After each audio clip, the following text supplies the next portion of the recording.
con el auspicio de Hotel Marriott. Presentamos.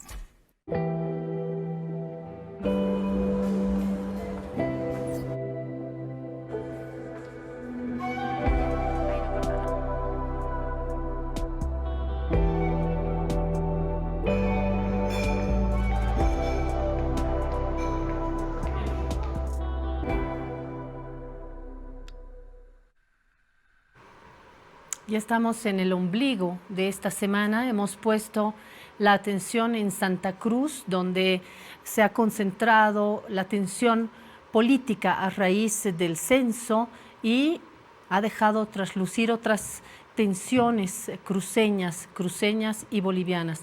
Pero no todo es política.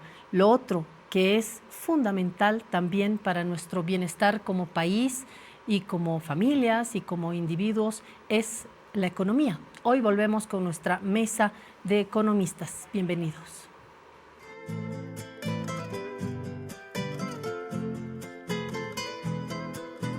Para decidir si sigo poniendo esta sangre en tierra, este corazón que bate su parche solito y nieblas, para continuar caminando al sol por estos desiertos, para recalcar que estoy vivo en medio de tantos muertos, para decidir, para continuar, para recalcar y considerar. Solo me hace falta que estés aquí con tus ojos claros. Ay, fogata de amor y guía, razón de vivir mi vida.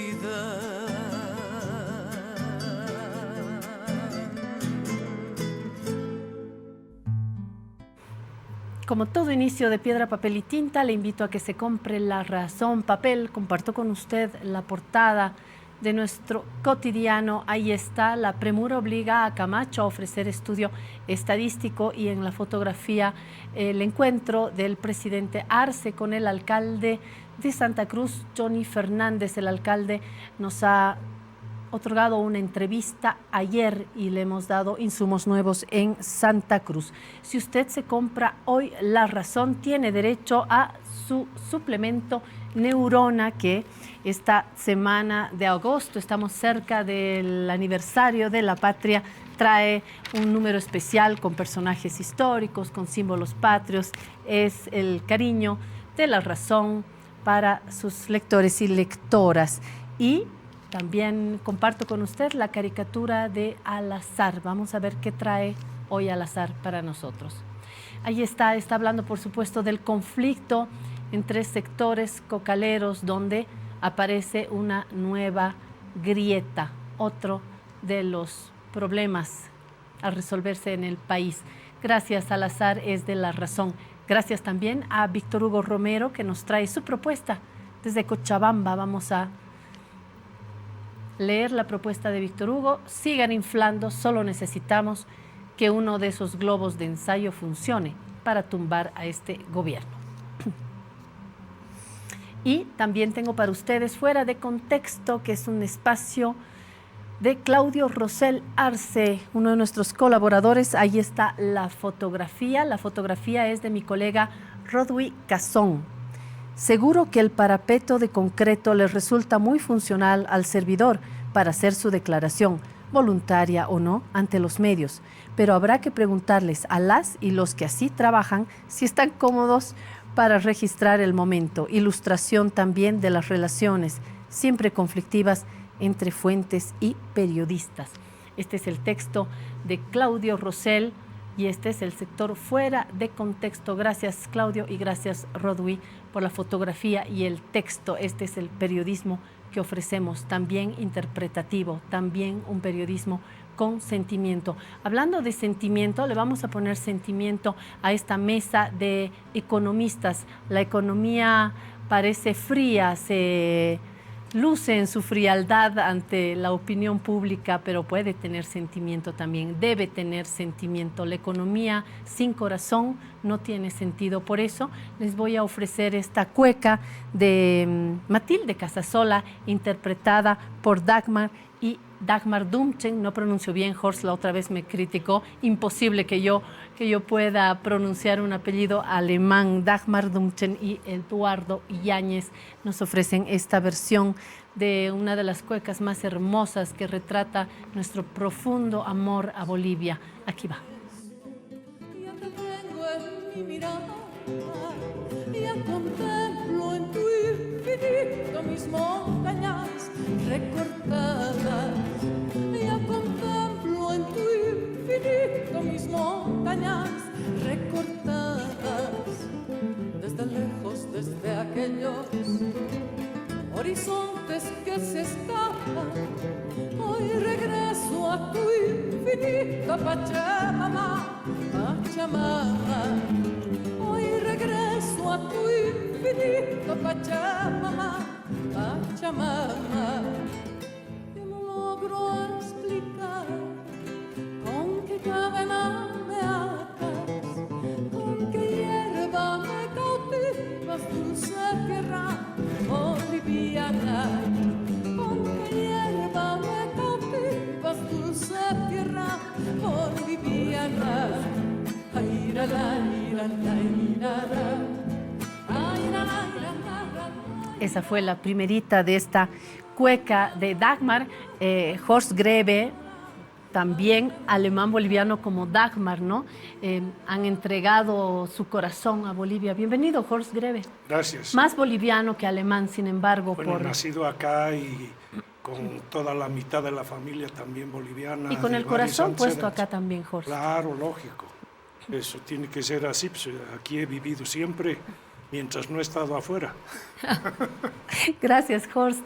Economista, doctor en economía, columnista de La Razón y columna vertebral de este Piedra, Papel y Tinta en su versión económica. La economía sin corazón no es economía. Gabriel Loza, gracias también. Economista, ha sido presidente del Banco Central y es columnista de La Razón. Sin corazón no hay economía. ¿Verdad? Y eso lo decía Joan Robinson, una de las primeras mujeres economistas de trascendencia mundial. Y él decía en 1970 que la economía se ve olvidada de la gente y del medio ambiente. Y lo que queremos es preocuparnos de la gente y el medio ambiente. Gracias a ambos por estar acá. Vamos a tener un segundo bloque con un invitado, pero quisiera que inauguremos esta primera parte de la cueca económica con balanza comercial. Yo quisiera primero entender bien y por qué tenemos que hablar de la balanza comercial. Entiendo que la balanza comercial retrata esta relación entre las exportaciones y las importaciones y no es tan fácil plantearse una postura de queremos exportarlo todo y no importar nada, porque no es la lógica en ninguna de las teorías económicas. Gabriel, ¿me ayuda a comprender? Sí, y justo tenemos un cuadrito, un gráfico de el último dato del saldo que se llama de la balanza comercial a junio del 2022 que sacó el INE. Y como dice, balanza significa exportaciones e importaciones, como una balancita de mercado que tenemos. Y hay que buscar un equilibrio. Claro, la idea es del equilibrio, pero en el caso nuestro, de los países en desarrollo, necesitamos generar divisas, necesitamos generar recursos. ¿Por qué? Porque después vamos a ver que vamos a necesitar financiamiento para inversiones, para desarrollar la economía. Entonces, si nuestra balanza es deficitaria, nos vamos a prestar de afuera, vamos a buscar financiamiento externo, ¿no? Y si es superavitaria, nosotros igual tenemos que buscar financiamiento externo porque necesitamos satisfacer necesidades básicas, necesitamos la inversión. Por lo tanto, es un indicador clave de una economía, pero ha sido cuestionado porque no todo la economía decía hay que generar superávit, y después qué pasa con el resto de la actividad económica. Pero tampoco un país puede vivir con déficit permanentes. El superávit quiere decir que tenemos a favor. Que las exportaciones son mayores a las importaciones, exacto, y entran divisas al país. Y el déficit es que las importaciones son mayores que las exportaciones y significa que están saliendo divisas al país. Por supuesto, esa es una simplificación, pero es un indicador entre varios. Y lo que quería resaltar En el cuadro, vamos a volver es al que cuadro. en el cuadro tenemos un superávit de 1.200 millones de dólares. Y si comparamos con el periodo anterior, en 2021, teníamos 900 millones de dólares. Esta es buena una noticia. buena noticia. Y esperamos, lo que uno prevé es que en el segundo semestre también repitamos este saldo. Pero justamente eso no es muy fácil, porque la economía mundial, y esa es la primera parte que nosotros analizamos, el entorno de la economía mundial, nos está diciendo que hay signos de recesión. ¿Por qué nos afecta la recesión? Si disminuye la actividad en la economía mundial, los países van a querer importar menos y producir menos. Entonces, cuando hay recesión, la actividad económica baja, Nos compran menos. compran menos y los precios que exportamos bajan. Y quienes nos compran, tengo entendido que nos compran Brasil, Argentina, India, ¿están entre los India, principales? justo ese dato, India por el oro. Es y tenemos un superávit, gracias también a las exportaciones de oro, tenemos superávit con India, 200 millones, por ejemplo, de dólares por el oro, Argentina por el gas y Colombia por la torta y aceite de soya. O sea, hasta aquí todos los grandes volúmenes son materia prima. Pero, ¿saben? Lo bueno es que es diversificado. Nosotros tenemos como bolivianos aceptar de que tenemos hidrocarburos, minerales y productos agropecuarios y alimenticios. Esa es para mí una síntesis de Bolivia. Y tenemos que promover a esos tres sectores e incentivarlos igualmente. Por lo tanto, también es excelente noticia el superávit con Colombia gracias a las exportaciones de torta y aceite de soya.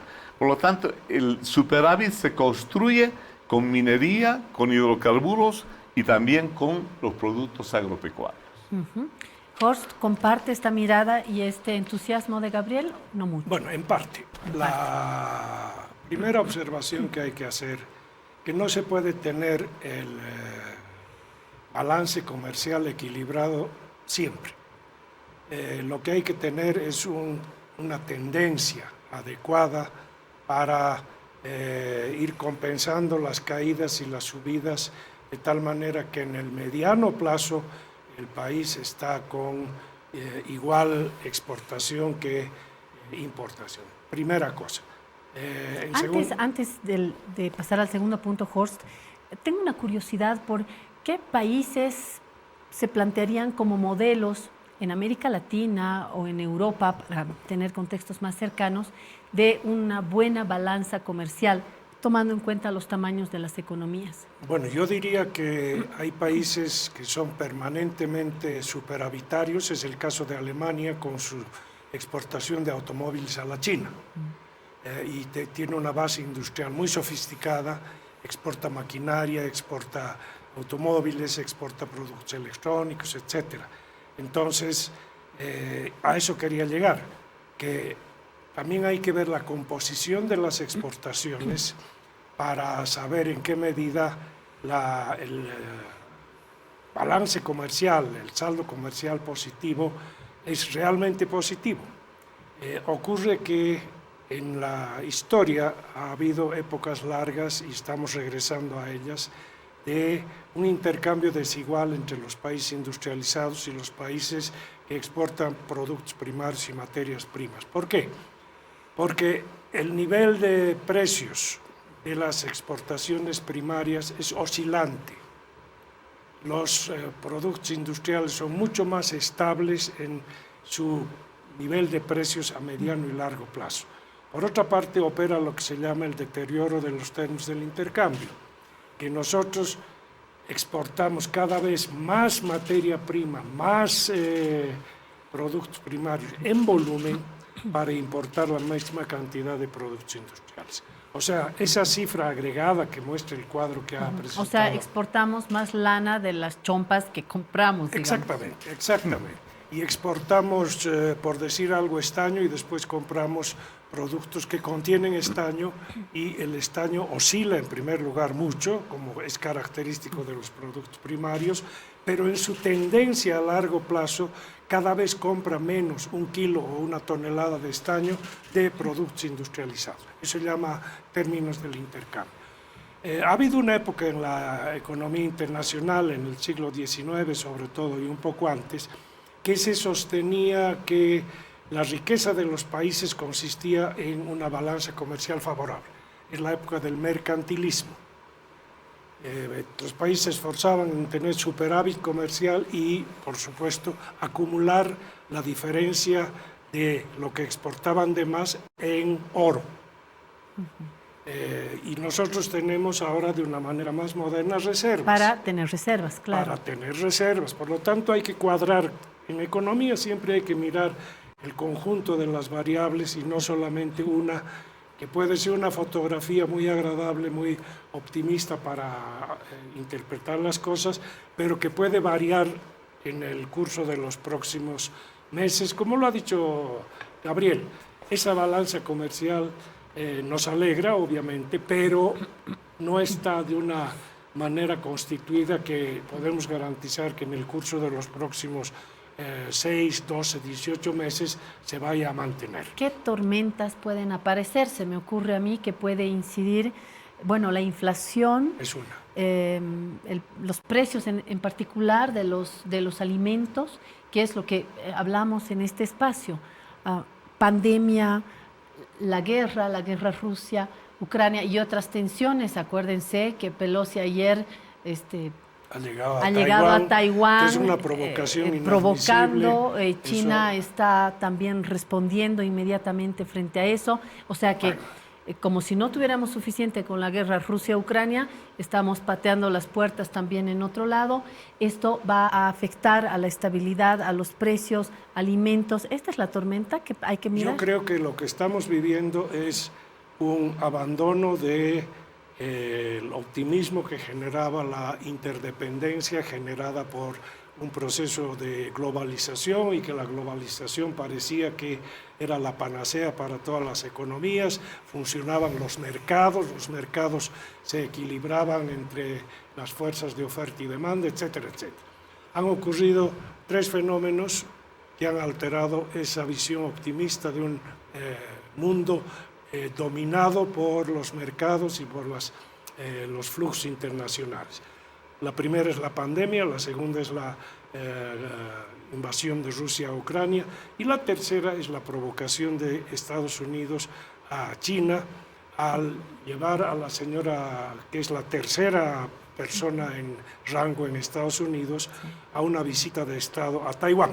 Y Al-Qaeda, no hay que olvidarse de este Y ha punto aparecido también esto, que es una revancha donde los Estados Unidos castigan sin aplicar las leyes y sin llevar las cosas a un justo juicio.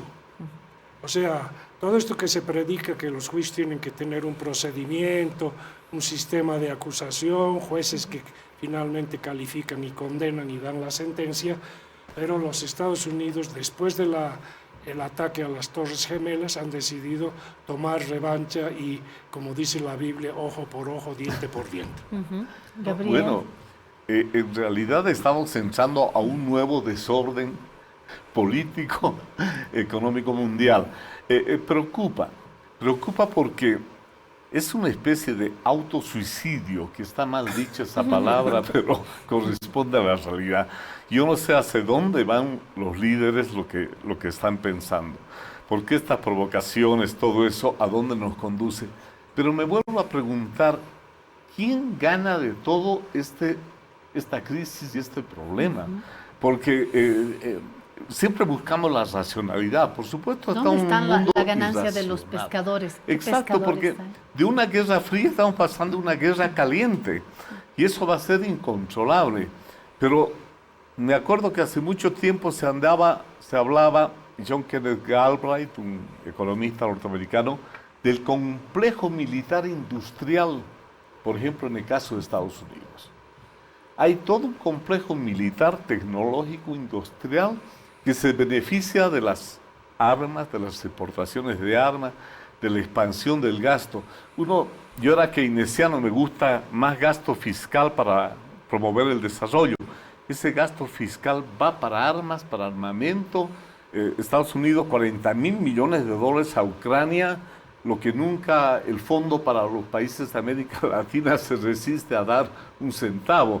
Entonces, hay algo que en el trasfondo conduce, hay ganancia de pescadores en este río revuelto, y los otros países estamos muy ingenuos, porque la respuesta de América Latina, la respuesta de nosotros tiene que hacer a parar este desorden, porque los más perjudicados en tiempos de crisis son los más pobres. Pero al mismo tiempo no tenemos ni la misma voz ni los mismos votos en organismos multilaterales. Poco podríamos hacer para soportar, podemos ser muy entusiastas, pero también hay que ser realistas con el tamaño de nuestra economía, con el peso geopolítico en un ámbito mucho más grande, donde los que pisan fuerte son los que ya sabemos. ¿Qué puede hacer América Latina? No estoy hablando ya de Bolivia, sino de economías más grandes, como México o Brasil, por apenas citar dos. Bueno, el tema es muy crítico desde dos aspectos.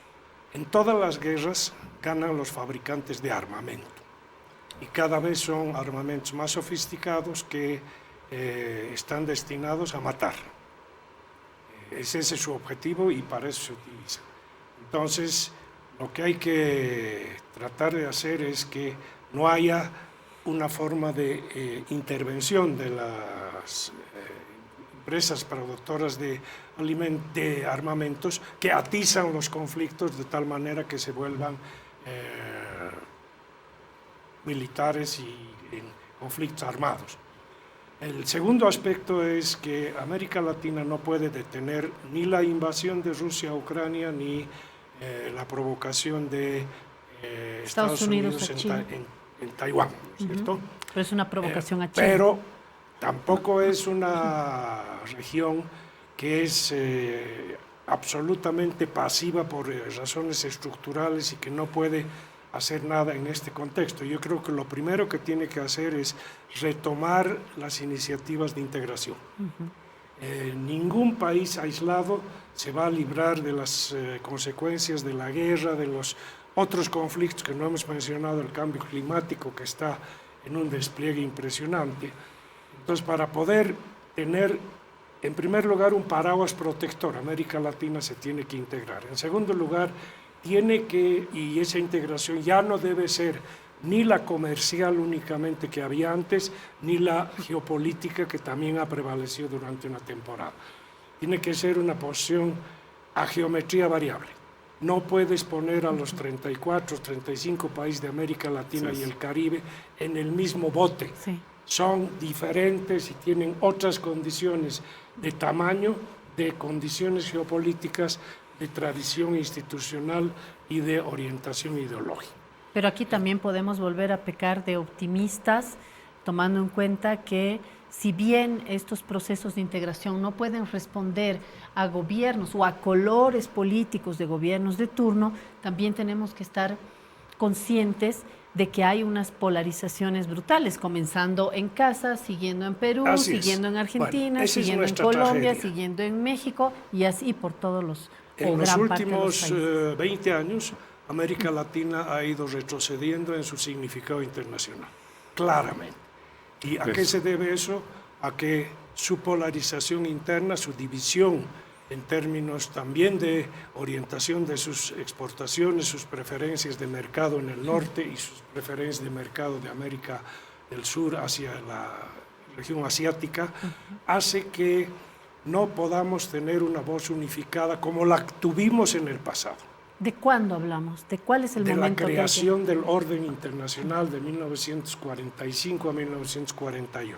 Tanto el político como el comercial tuvo una presencia destacada de América Latina que significaba aproximadamente un cuarto de los países representados en esos momentos en que se resolvieron la creación de Naciones Unidas, la creación de los organismos financieros, la creación de los organismos comerciales. Y la voz de América Latina pesó.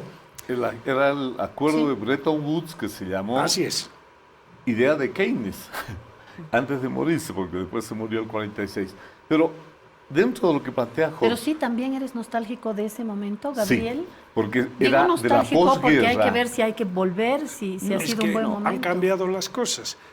52 países son los que han creado el orden de 1945. Hoy en día el mundo tiene 192 países. Y con diferente Entonces- ya participación en el PIB, Así todo es. eso. Entonces, Pero América yo creo que Latina- la integración debe ser más selectiva dentro Así de lo es, que a eso plantea Jorge, ¿no? Tiene que ser por geometrías variables. Pero en hay, por temas ejemplo, críticos. temas de interés. El litio, por ejemplo. Si Argentina, Chile y Bolivia se reúnen para el litio, te va a provocar un problema en el mercado mundial del litio, porque tienen gran parte de las reservas mundiales de Pero litio. nos va a reforzar como triángulo. Así es. No, son integración selectivas para coordinación. Otro Pero campo, digo, nos refuerza como un Claro, triángulo mejora nuestra capacidad generador. negociadora. claro, Exacto. y basta que sea el hecho de coordinar, porque no es cosa de hacer una sola política, ¿no? Es de coordinar, de armonizar. Ese es el concepto que, por ejemplo, en el caso del Banco Central que me toca a mí, los bancos centrales no se reúnen para hablar por teléfono, para coordinar. Cada banco central devalúa su moneda en cada país. O sea, están todos devaluando frente al problema internacional que hay con Estados Unidos. Y la coordinación me parece excelente, por ejemplo, caso específico. Otra cosa que yo lo siento es que si tú sales a Perú o a Chile, tu celular no te sirve. Tienes que cambiar el chip. Y además de cambiar el chip, tienes que ver, hacerlo registrar en el otro país, cuando son las mismas compañías transnacionales las que coordinan. Por lo menos en la parte digital deberíamos coordinar los países hacia dónde vamos. Pero hay temas mucho más importantes. Yo creo que la infraestructura es un dato absolutamente relevante para esta época y que debería hacerse una coordinación de los países de América del Sur Así es. para recuperar la iniciativa de la IRSA, que es la Iniciativa de Infraestructura de América del Sur, y donde los corredores bioceánicos, las carreteras bioceánicas, los ferrocarriles, los puertos, los puentes, etcétera, tienen que ser coordinados. No puede ser que por falta de coordinación entre Bolivia, Brasil y Perú se haga diseños equivocados, no compatibilizados Sí. y no con la misma calidad. UNASUR. Pero UNASUR. llámese de los chips de los teléfonos o estos otros ejemplos de infraestructuras más macro, no van a poder hacerse posible si es que no hay una coordinación de Así Estado es. y si es que no hay Bueno, ese un es mínimo la- diálogo con los colores de los gobiernos Así es. hoy Por eso, electos. es que hay temas que deben ser aislados del debate, del conflicto ideológico, porque la infraestructura no tiene... Es práctico, concreto, Claro, cosas. y los operativas. gobiernos tienen que reconocer que no pueden practicar dogmatismo y separación y confrontación en esos temas. No hay color ideológico en una carretera. Claro, lo que debe haber es calidad tan buena que sea adecuada para el paso de las mercancías, que tampoco van a tener ideología Sí. en ese momento. Así No hay es. color ideológico en una carretera, pero sí tiene que comenzar el diálogo por gobiernos que sí tienen color político y eso Claro. me parece que es complicado en el Pero actual momento de América Se Latina. puede crear, hay que hacer presión de parte de las sociedades civiles que están viendo con preocupación que el dogmatismo está perjudicando a la región y que cada vez somos más víctimas de los acontecimientos externos Así y no es. tenemos una posibilidad de expresarnos adecuadamente. Hay condiciones favorables. Por primera vez después de muchas décadas, Brasil y México están en el Consejo de Seguridad, los dos países. Entonces, eso debería permitir una posición de América Así Latina es. si Brasil y México recogen aspiraciones, demandas, observaciones y críticas de los otros países y los llevan al Consejo de Seguridad. Solo que en uno está Bolsonaro y en el otro está AMLO. Pero sus Pero cancillerías... como América Latina, como una política es. exterior, ¿no? Ahí ya es... Fíjense que en la reunión de Grupo de los 7, Argentina ha sido invitada en calidad excepcional Claro. como representante de CELAC, de toda América Latina, ha sido portavoz, no ha ido como Argentina, Así ha es. ido como presidente De la de región. la comunidad. Porque tenía la presidencia en ese Así momento es. de CELAC. Y ese es un primer ejemplo que es positivo. Ahora, ¿qué es lo que ha planteado el señor Fernández? Ahí no tengo la menor idea, pero que haya estado ahí y haya hecho sus exposiciones, haya escuchado a los otros y lo hayan escuchado a él durante 15 minutos, creo que es una buena cosa. Entonces, es necesario superar las separaciones ideológicas que nos están destruyendo como cultura, como continentes que tienen la Amazonía. No podemos dejar que la Amazonía se pierda como el patrimonio de la humanidad que influye determinantemente en el planeta, en el clima. Entonces, un proyecto conjunto de los vecinos de la Amazonía permitiría que nosotros valoricemos la contribución que hace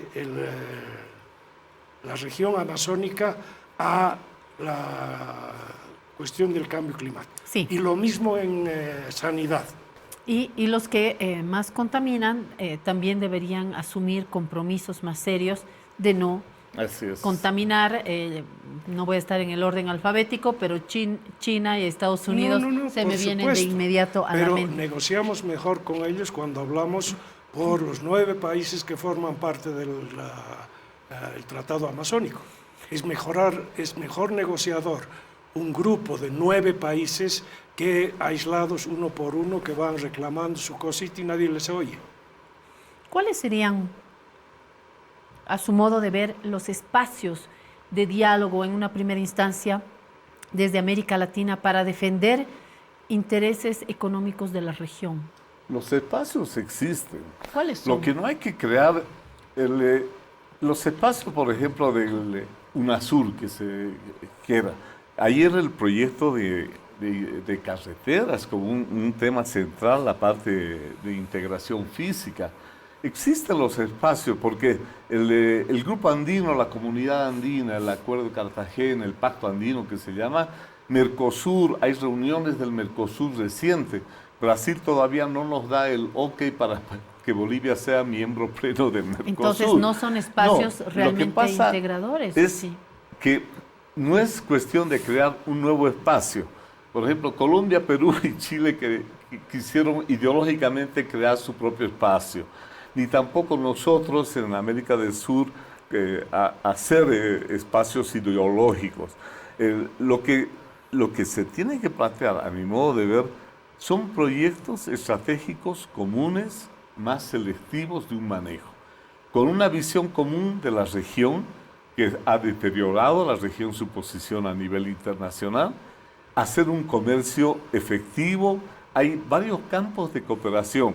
Lo que es crear los ambientes de cooperación. En una época estaba en el CELA estuvo Jos Greve, uno de los propiciadores de lo que era el sistema económico latinoamericano.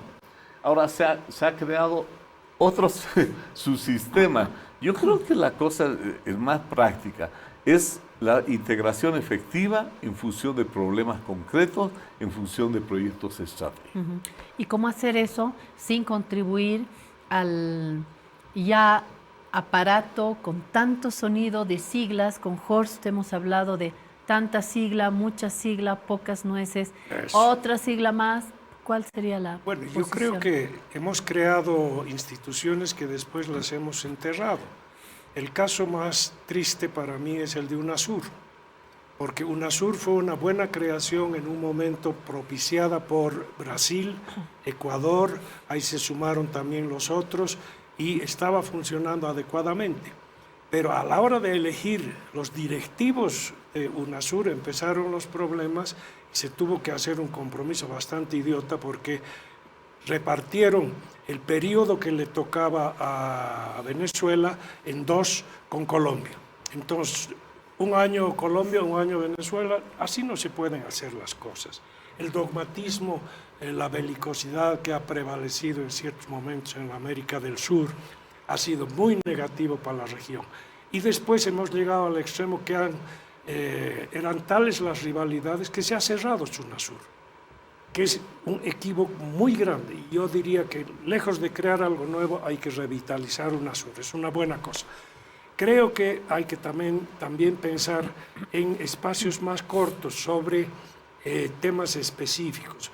Gabriel ha mencionado el litio. Bueno, podemos hacer también un proyecto como los comités de acción del SEBA, que eran por adscripción voluntaria y sobre temas muy puntuales.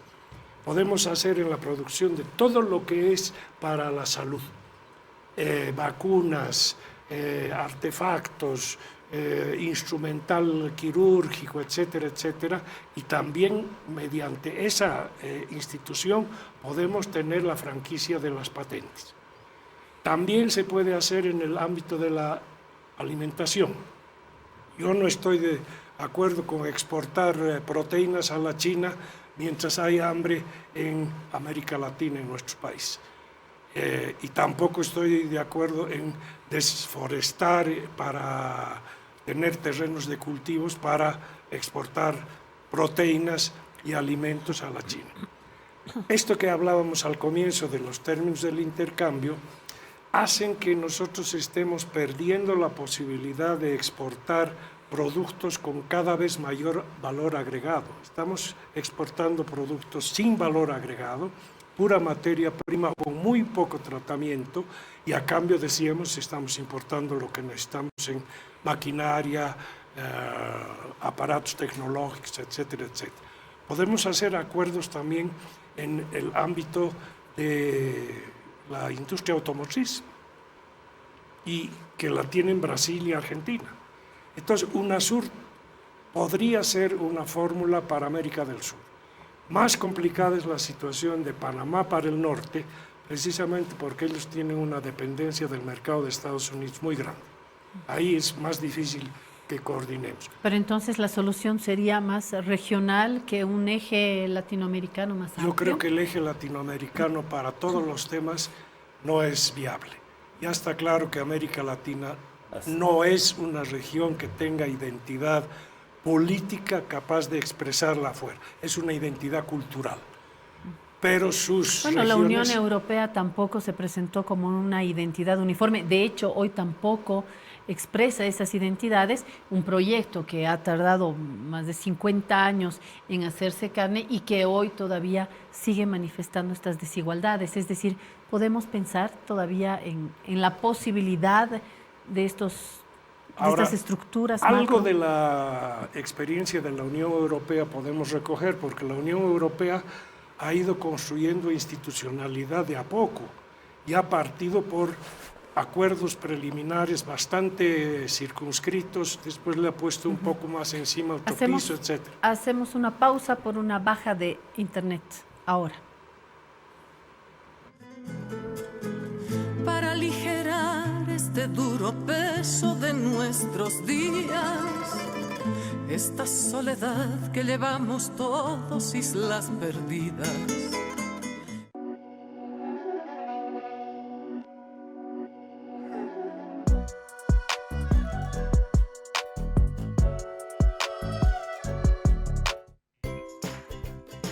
El mejor apoyo para tus estudios lo encuentras todos los lunes en la Guía Estudiantil. Mapas, historias, reseñas, cuadros, gráficos y mucho más solamente en este suplemento. Adquiérelo a tan solo 4 bolivianos junto a la edición impresa del Extra en todos los puestos de periódico de tu ciudad. Él es Carlos. Tiene un pequeño negocio y quiere ser intermediario del Loro de Oro, pero no sabe por dónde empezar. Primero debe registrarse como socio intermediario en la página web lorodeorolarazón.com. Luego debe acceder a su cuenta personal mediante el ingreso de su correo y clave de seguridad para así poder realizar anuncios. Siguiendo esos pasos, Carlos logró convertir su negocio en el buzón del oro y así ser intermediario. ¿Qué esperas? Tú también puedes hacerlo. Llegó el momento de consumir lo nuestro. Si tienes un emprendimiento, negocio o pequeña empresa, esta es tu oportunidad de crecer y ser más visible junto a nosotros. Bolivia quiere conocerte y este es el mejor momento para hacerlo. Tus productos o servicios pueden ser compartidos en nuestros programas, redes sociales y en la edición impresa de La Razón. ¿Te gustaría saber más? Escríbenos al 720-07-781 o al 682-25-15-4 para mayor información. La Razón, apoyando a todos los bolivianos. Llegaron nuevos productos a La Razón Store. Artículos para el hogar, juguetes para niños, utensilios para la cocina y mucho más. Llévate sartenes Tramontina desde 52 bolivianos. Tuppers de distintos tamaños a tan solo 9 bolivianos. Y una gran variedad de juguetes para niños desde 51 bolivianos. Ingresa ya a nuestra página web, larazonventas.com.bo y descubre las nuevas ofertas que te trae La Razón Store.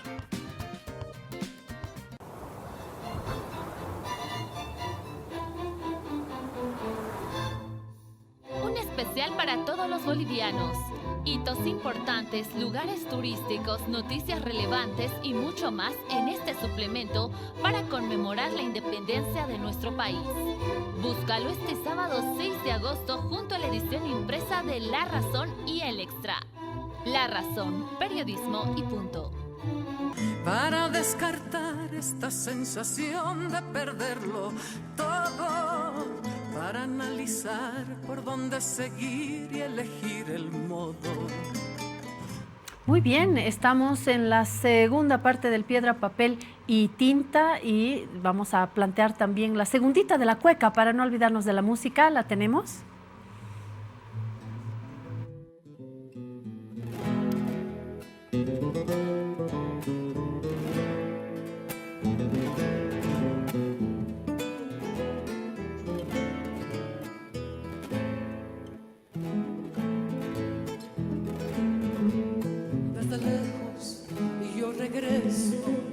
Ya te tengo en mi mirada, ya contemplo en tu infinito mis montañas recortadas, ya contemplo en tu infinito mis montañas recortadas, desde lejos, desde aquellos horizontes que se escapan, hoy regreso a tu infinita Pachamama, Pachamama. Hoy regreso a tu infinita Pachamama, Pachamama. Ahí está. Regresamos nosotros también con esta cueca, Matilde Casasola de regreso, Dagmar Dumgen y Eduardo Yáñez en la interpretación, una hermosa cueca. Regresan nuestros columnistas, Horst Greve, nuestro columnista Gabriel Loza, y está de regreso también Omar Yugra al Piedra, Papel y Tinta. Le doy la bienvenida. Omar, usted es presidente de la Comisión Política Económica de Diputados. Gracias y gracias por aceptar compartir esta mesa de economistas. Le paso el chisme. En la primera parte del programa hemos estado dando un par de vueltas sobre la balanza comercial, qué quiere decir. Hemos estado optimistas frente a las cifras que estamos mostrando a junio. Sin embargo, hay algunas dudas sobre si vamos a poder mantener este ritmo, dadas las guerras, dado Rusia, Ucrania, dado lo que está sucediendo ahora entre Estados Unidos y China, con una provocación que también la hemos comentado acá, dado el incremento de los precios de los alimentos en el mundo, dada la inflación, dada tanta tormenta que hay y el poco paraguas o el paraguas frágil que tenemos en América Latina. Volviendo a la balanza comercial, hay motivos como para creer que podemos seguir siendo positivos en las cifras y en el ánimo, Omar? Bueno, muchísimas gracias, querida Claudia, por la entrevista, por el espacio. Yo creo que esta crisis internacional no es nada nuevo para nosotros. No es la primera vez que los precios de las materias primas están volátiles, no es la primera vez que los países de la región están con diferentes problemas. Recordemos el año 2008, por ejemplo, la crisis internacional por el problema financiero hipotecario de los Estados Unidos, que arrasó con todo el mundo, las economías cayeron, los precios de los commodities cayeron, en fin. Pero nos afectó también, ¿no? Sin embargo, acá hay un elemento. Por primera vez Bolivia aparecía el año 2009 con el mayor crecimiento en la región. Y esto fue por la aplicación de este modelo económico, social, comunitario y productivo. Fue por la China. Este es un elemento muy importante porque precisamente como que señala Horst, parece y da la impresión de que llega el movimiento al socialismo y de repente todo aparece bonito. Mira, desde 1957 hasta el año 2005 teníamos déficit fiscales. Y no es que Bolivia no tenía ingresos, sino es que la distribución de esos ingresos estaba concentrada de una manera desigual. Eso es lo que nosotros cambiamos. La composición, la redistribución, porque la generación de ingresos sabemos de dónde vienen los ingresos, pero la redistribución estaba muy mal hecha. 128 veces entre el primer decil y el último, era uno de los países más desiguales en América Latina. 6 de cada 10 bolivianos bajo la línea de la pobreza. Estábamos pues con los peores indicadores. Cuando empezamos a implementar esto en términos de la redistribución, apropiar los excedentes para hacerlo redistributivo en políticas sociales y en la inversión pública, pues empezamos a ir en contrasentido de las políticas tradicionales, de las políticas ortodoxas. Pero una mejor distribución de la riqueza, que por supuesto que es un objetivo legítimo, ¿nos sirve de paraguas frente a las crisis externas? Ese es un elemento muy importante, porque lo que hicimos en todos estos años es potenciar, dinamizar la demanda interna. Y es algo que no se comprendió en su verdadero sentido, porque muchas economías, bajo la receta ortodoxa, estaban en función al mercado externo, ¿no? Nosotros no estamos en contra del mercado externo. Hemos llevado adelante diferentes medidas, sin embargo, lo que hemos potenciado es la demanda interna, algo que los gobiernos anteriores no lo habían tomado en cuenta. Y eso nos ha servido para generar un colchón muy importante en términos de ahorro, en términos de generación de ingresos, de producción, en fin. Y en este momento, eso es lo que nos está dando el paraguas suficiente ante lo que está sucediendo con los demás países, donde hay inflación. Todos los países están con problemas inflacionarios. Ayer sacaba Banco Mundial un dato muy importante. También hacía mención de que Bolivia era el único país, ¿no? en ese mapa de calor que mostraba respecto al tema de los precios, el único país que en este momento está bien. ¿Qué dice Gabriel? Sí, pero Omar, primero, bienvenido a esta mesa. Y la mesa tiene por objeto intercambiar criterios, opiniones, y yo creo que es bueno para el país tener diferencias o compatibilidades. El primer tema de que ya hemos tenido muchas crisis, bueno, a nivel internacional por lo menos, la tendencia es que esta es una mega crisis. Es una crisis, pero que agarra del COVID, agarra el tema de la normalización financiera de bajas tasas de interés, aparte de agarra una guerra que tiene efectos en las cadenas globales, en la oferta de suministro, y posiblemente venga una crisis de deuda, como Rubini ya lo manifestó, que no solamente con las altas tasas de interés va a venir un problema de deuda, no solo en los países en desarrollo, sino en los más adelantados. Por lo tanto, el contexto internacional, me gustaría intercambiar, no es lo mismo que las anteriores crisis. O sea, eso por lo menos dicen los que están analizando a nivel de economía. Ahora sí se viene el lobo, o los otros fueron lobos, pero fueron lobos de menor tamaño y que este es un lobo con más cabezas. Quiero interpretar un poco el... Exactamente, ¿sí? Una megacrisis es una confluencia de distintas crisis. No es una sola como la crisis financiera.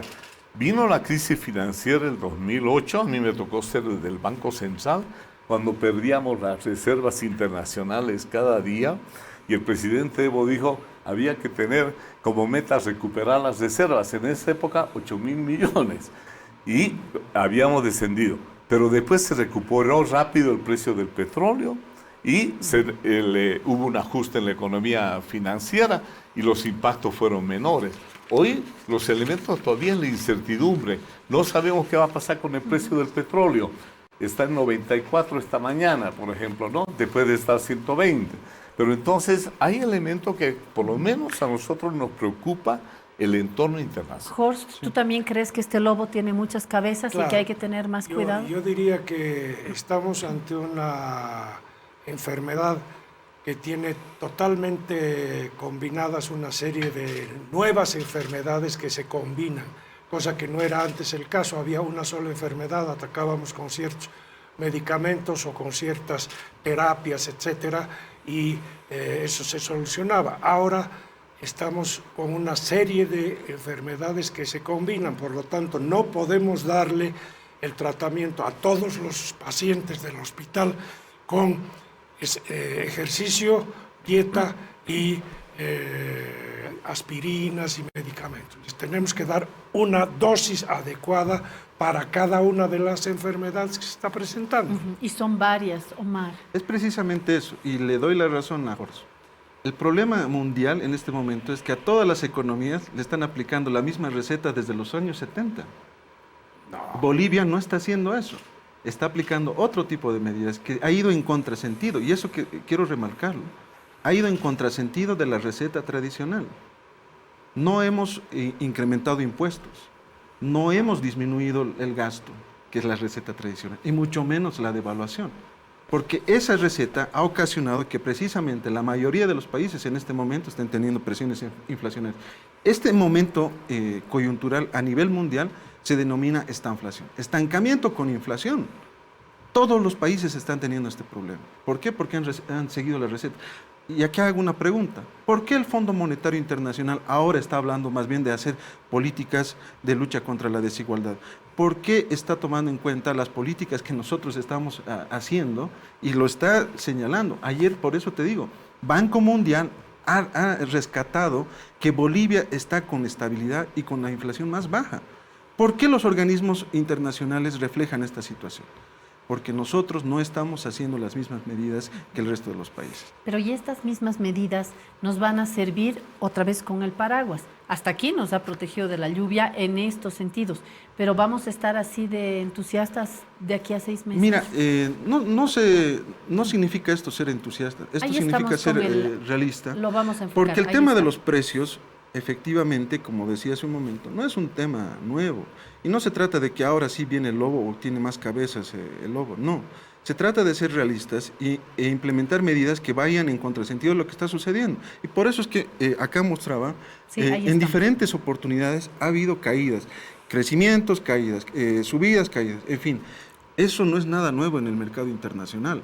Que tenga sus aditamentos, desde luego que sí, hay una guerra de por medio, el tema de la pandemia, pero pese a aquello, nosotros continuamos navegando y estamos a flote, a diferencia de otros países. Eso es lo importante.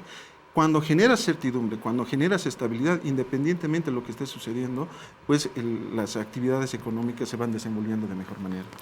Bueno, Eso la depende mesa- de la reserva internacional que tú tengas. Tú puedes hacer muchas cosas si tienes la caja llena con dólares, euros, oro y no sé Ahora, qué en cosas nuestras más. reservas no Eso estamos ha ido bajando, tan pero mal. bárbaramente. Sí, Perdón, pero ahí- estamos todavía en nuestros estándares. Estamos ¿no? debajo de los Estamos en una umbrales, zona estamos muy por debajo de los preocupante umbrales. porque la mitad de nuestra reserva es oro. Y el oro, primero que tiene una cotización fluctuante y en segundo lugar que no se monetiza rápidamente. Pero hay Por quien lo tanto, dice, las reservas netas yo he del país. escuchado, Horst, que hay voces que dicen que ahora es el oro, digamos, refugio. el refugio más seguro Hoy en están estos tiempos. comprando los bancos centrales oro y yo creo que el oro en Bolivia pueden chequear legalmente. La ley del Banco Central dice disponer y pignorar, dice. En el caso del oro, el tema prohíbe pignorar, pero no prohíbe disponer. O sea, estrictamente, legalmente, el Banco Central ya los tiene además depositados nuestros certificados de depósitos en oro. y por lo tanto puede hacer operaciones con el oro. Las reservas de oro son tremendamente líquidas. Sí. Yo he aclarado varias veces en eso. No necesitamos una ley para que el Banco Central pueda disponer de las reservas de oro. Eso lo puede hacer. Y yo lo digo porque he tenido mi gestión en el Banco Central en la parte jurídica. Pero el problema era que en la crisis del 2008 nuestras reservas eran con relación al PIB, y usted sabe más que yo, que hoy ya hemos llegado, teníamos de 50% del PIB, hemos llegado a un momento, y estamos llegando a un nivel en torno al 10, 12% que está en los estándares internacionales. Pero cuando hablamos aquí en la mesa, nos preocupa hacia dónde va el problema de incertidumbre que puede afectar este nivel de nuestras reservas que hasta ahora cumple las normas internacionales. Aquí hay un elemento muy importante que me parece que no se está diciendo. Primero, las reservas internacionales no es que siempre han estado ahí arriba y que con nosotros ha disminuido. No, eso es falso. El año 2005 las reservas eran apenas de $1.000 millones, querida Claudia. Por eso me llama la atención cuando hacen ese tipo de análisis y decir, nuestras reservas han caído, haciendo un análisis neto, el año 2005 era 1.000 millones, estábamos ahorita cerca de los $5.000 millones. Y subieron. Claro, y en su momento Pero estaban en $15.000 millones, pero totalmente de después acuerdo, pero esa bajaron plata también. nos ha servido también para diferentes proyectos de inversión. La inversión pública, 2/3 partes antes era financiado con recursos externos, con financiamiento. Esa lógica de extender la mano se traducía precisamente en el financiamiento externo. 2/3 partes era financiado con recursos externos. Hoy en día, 2/3 se ha dado la vuelta, 2/3 partes es financiado con recursos internos. Esa es una buena noticia. Este es un elemento Sin embargo, importante. tenemos que cuidar Ahora, nuestra aquí- línea roja, ¿no es Así cierto? es. De donde no podemos... Las reservas internacionales en este momento están dentro de los umbrales que nos dicen los organismos internacionales, en fin. Pero acá también hay otro elemento en cuanto al tema del oro. En este momento, la crisis y bueno, diferentes aspectos, incluso el tema geopolítico, ha hecho de que Estados Unidos ya no sea la primera potencia mundial. El dólar está sumamente devaluado. La economía estadounidense está sobreendeudada, ¿no? Eso hay que entender muy, muy claro en el sistema financiero internacional. Hoy en día, como decía Gabriel, generalmente en las crisis el oro siempre es un refugio para los capitales. El euro también está en una línea de debilidad preocupante. Estados ¿no? Unidos y la zona euro tienen Pero el dólar no problemas está de endeudamiento muy, muy fuertes. Economías que están con deuda externa, solamente hablando de deuda externa, cerca al 100% del Producto Interno Bruto o sobrepasando el PIB. Nosotros, ¿con cuánto estamos en deuda externa? 31%. A nivel internacional se está viendo ya otro tipo de aspectos en cuanto a la moneda internacional. No va a ser el dólar la moneda de los próximos años. Con seguridad, ahí China ha tomado la batuta. China es la producción, es el productor de todo el mundo. Entonces, Pero no va a ser un reemplazo automático y vamos a cambiar Estados Unidos Eso por es lo China que- ni una moneda por la otra. eso es lo que se está viendo precisamente, Claudia. Lo que yo estoy diciendo es que la moneda del dólar no es el dólar con el peso suficiente que tenía hace Por décadas supuesto, atrás, ¿no? por supuesto. Entonces, nosotros, por eso digo, es que incluso la misma globalización no es la misma de los años Sí, 90. pero no vamos a despertar y en lugar de Estados Unidos vamos a encontrar China. No, Tampoco por se va eso a es dar que la mayor parte de las políticas estamos concentrándolo en la demanda interna. Y la mayor parte de los países están haciendo lo mismo. Porque la crisis internacional no ha sido como las crisis del pasado, que solamente venía por el lado de la oferta o por el lado de la demanda. Esta crisis ha venido por el lado de la demanda y por el lado de la oferta. Por tanto, las medidas también tienen que estar concentradas en aquello. Y los países se han dado cuenta también de que la solución no es solamente el mercado externo, sino también mirar hacia los mercados internos. Se ha acabado el tiempo, se acabó el segundo tiempo de este Piedra, Papel y Tinta. Quiero agradecer a Horst Greve, quiero agradecer a Gabriel Loza por estar acá y a Omar Yugra, presidente de la Comisión Política Económica de Diputados, por hacer el esfuerzo de atravesar embotellamientos. La próxima nos sentamos y con más tiempo volvemos a estos temas económicos que yo decía. Omar, tienen que ir acompañados del corazón y de la gente y no solamente de las cifras frías. Espero haberlo logrado gracias a estos tres invitados. seguimos con nuestra mesa económica que va a cambiar de día.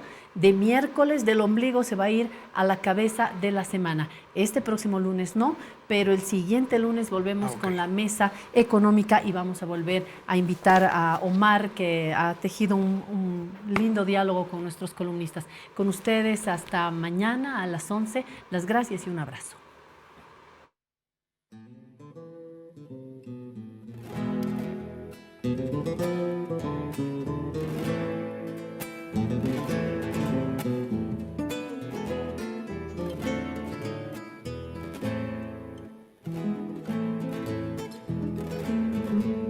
Desde lejos y yo regreso, ya te tengo en mi mirada, ya contemplo en tu infinito mis montañas recortadas, ya contemplo en tu infinito mis montañas recortadas. Desde lejos, desde aquellos horizontes que se escapan, hoy regreso a tu infinita Pachamama, Pachamama. Hoy regreso a tu infinita Pachamama, Pachamama. Yo no logro explicar con qué cadena me atas, con qué hierba me cautivas, dulce tierra boliviana. Con qué hierba me cautivas, dulce tierra boliviana.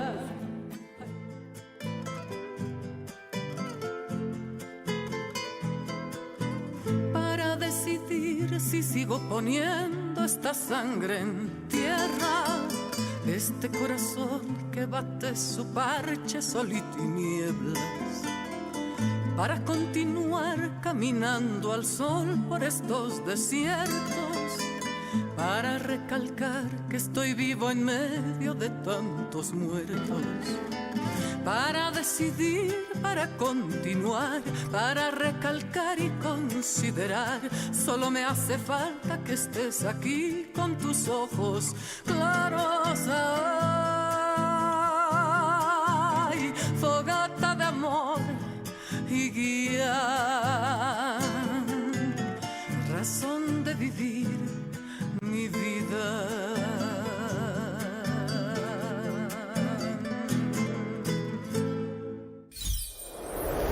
Con el auspicio de Hotel Marriott, presentamos